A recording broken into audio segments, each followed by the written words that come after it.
Welcome to EchoNest Media, where we dive deep into the wildest stories shaping our world. Today, we're decoding the ADOR versus HYBE power struggle, a corporate war so messy, so high stakes, and so unprecedented that it forced fans, investors, and the entire K-pop industry to confront a question nobody was prepared to answer. What happens when creative genius and corporate power collide, and one of the world's biggest girl groups ends up trapped in the middle? This story didn't start with a dramatic press conference or a leaked document. It started the moment NewJeans became too successful, too fast. HYBE expected ADOR to be one of many labels under its expanding empire, a creative satellite that contributed to HYBE's larger strategy without threatening it. But NewJeans didn't behave like a typical rookie group. Their debut didn't follow the rigid hype cycles that defined K-pop. They skipped the long teaser countdowns, skipped the high-gloss noise, and launched with a minimalist, nostalgic, anti-spectacle approach that shouldn't have worked on paper. Yet it worked everywhere else. Their first releases went nuclear, streaming numbers skyrocketed, brands threw contracts at them, and Western markets paid attention in a way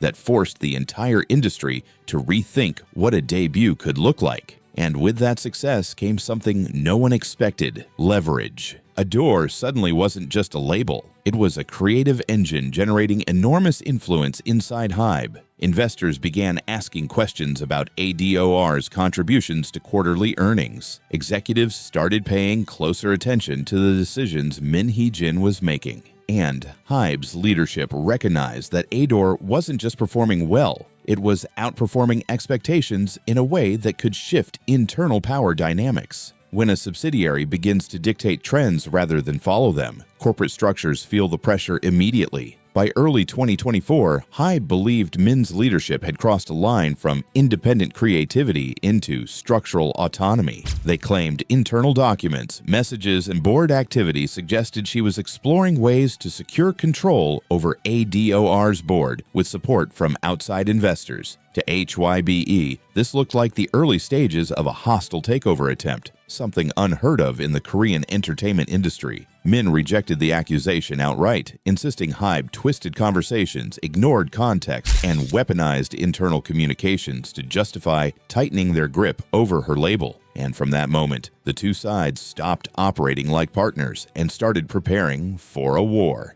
HYBE launched a full audit of ADOR's operations, alleging misconduct, insubordination, and inappropriate attempts to undermine corporate authority. Min responded with her own weapon, a raw, emotionally charged press conference accusing HYBE of manipulation, gaslighting, internal sabotage, and retaliatory behavior after she became too successful. Fans watched in shock as two halves of the same company turned their frustration into a very public spectacle. Suddenly, every headline was a battlefield. Every leaked memo became a new point of debate. And NewJeans, the group that had done absolutely nothing wrong, became the unwilling face of the conflict. But what most outsiders didn't realize was that this wasn't a fight about a single business decision. This was a clash between two competing philosophies shaping the future of the global K-pop industry. HYBE believed in large-scale expansion, multi-label integration, cross-market infrastructure, and top-down corporate stability.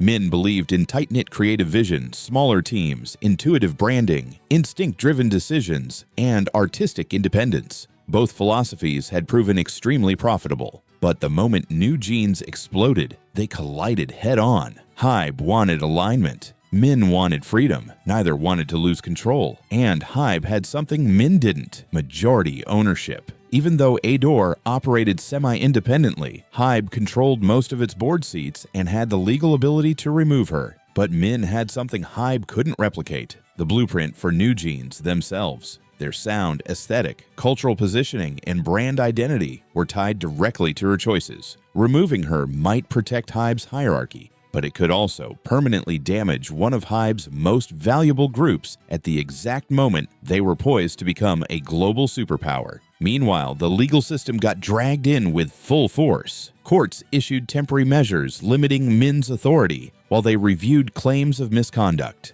HYBE argued that they needed stability and oversight. Min argued that HYBE's actions were retaliation designed to silence a creative lead who refused to follow corporate instructions. Fans scoured documents, lined up timestamps, argued over translations, and built theories. Investors watched HYBE stock fluctuate wildly, and brand partners quietly reached out behind the scenes to confirm whether the group they'd invested millions into would still be functional by the end of the year. The tension wasn't just emotional, it was financial. NewJeans were tied to global campaigns with Apple, Coca-Cola, Louis Vuitton, and more. Luxury markets depend on consistency, and this conflict made consistency impossible. If ADOR fractured, if Min lost complete control, or if the group decided not to continue under the same management structure, entire marketing strategies would collapse. Behind closed doors, executives from multiple sectors were watching every update because the outcome mattered to far more than music charts. Then came the uncomfortable truth that both HYBE and Min understood, but rarely acknowledged. NewJeans were uniquely vulnerable. Unlike older groups with longer trajectories and multiple creative influences,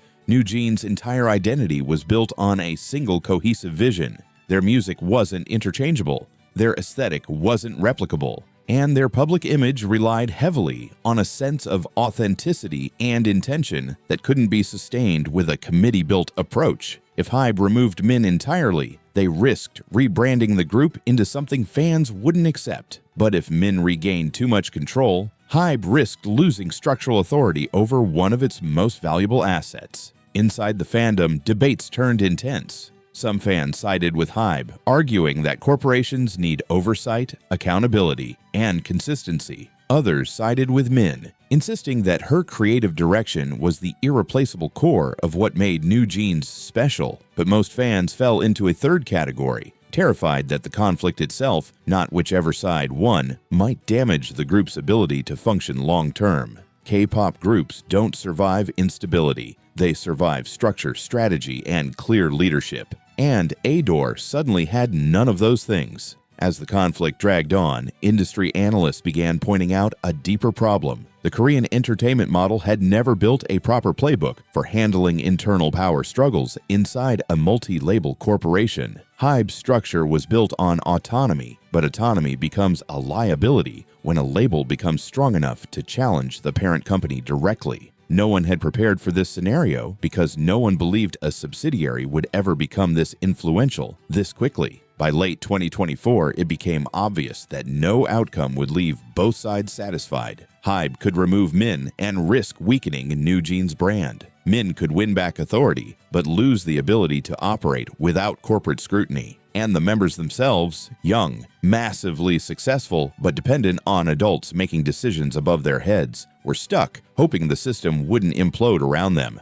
As 2025 approaches, the world is waiting to see which version of NewJeans will return. Not musically, structurally. Will their comeback reflect corporate strategy, artistic reclamation, or a carefully negotiated hybrid? Will their team operate as smoothly as before? Will there be visible shifts in sound, aesthetic, or rollout strategy that hint at deeper internal changes? Or will the group emerge stronger because both sides realized that compromising was the only path that preserved the asset they both needed? One thing is clear, this conflict wasn't just a scandal, it was a stress test for the architecture of modern K-pop. It exposed the tension between creativity and corporate control, revealed the flaws in multi-label governance, and forced the industry to confront how fragile even the biggest groups can be when leadership fractures. NewJeans didn't choose this fight, but the outcome may define not just their next comeback, but the entire next chapter of K-pop's global expansion.